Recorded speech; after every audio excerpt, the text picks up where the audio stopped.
बाबा जे सुतेले पालना डसाई के, बाबा जे सुतेले पालना डसाई।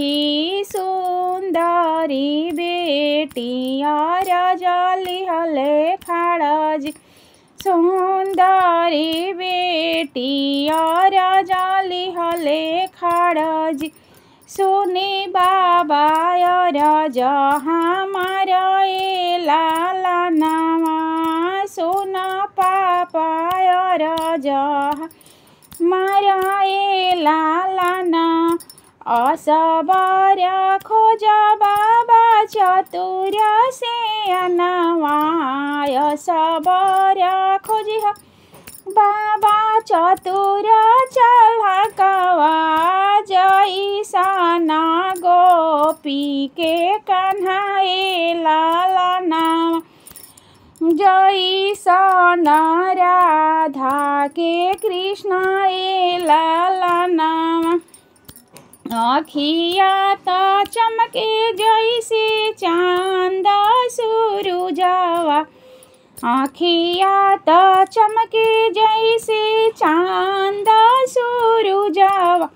नकिया तो नगुना के ठोरा ए लाला नाम, नकिया तो सुगना के ठोरा ए लाला नाम।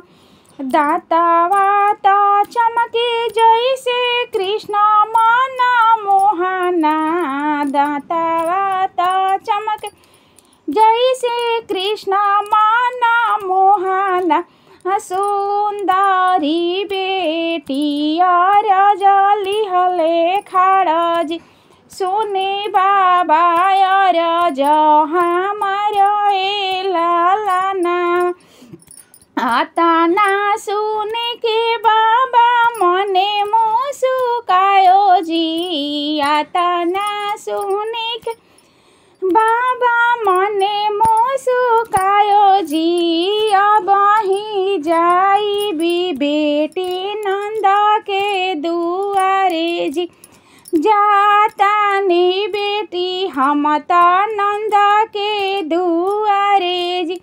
तोहरे बियाह की बेटी कर बियाजू बतावा, तोहरे बियाह के बेटी कर बिहाम बतावा। रची दे हबी जेठ के बियाह ए लाला ना, कान्हा संगे धरबी तोहर बियाह ए लाला ना। कान्हा संगे क दे हबी बियाह ए लाला ना। सुंदरी बेटिया राजा लिहले खाड़ाजी, बाबा जे सुतेले पालना डसाई जी। सुंदरी बेटिया राजा लिहले खाड़ाजी, सोना बाबा राजा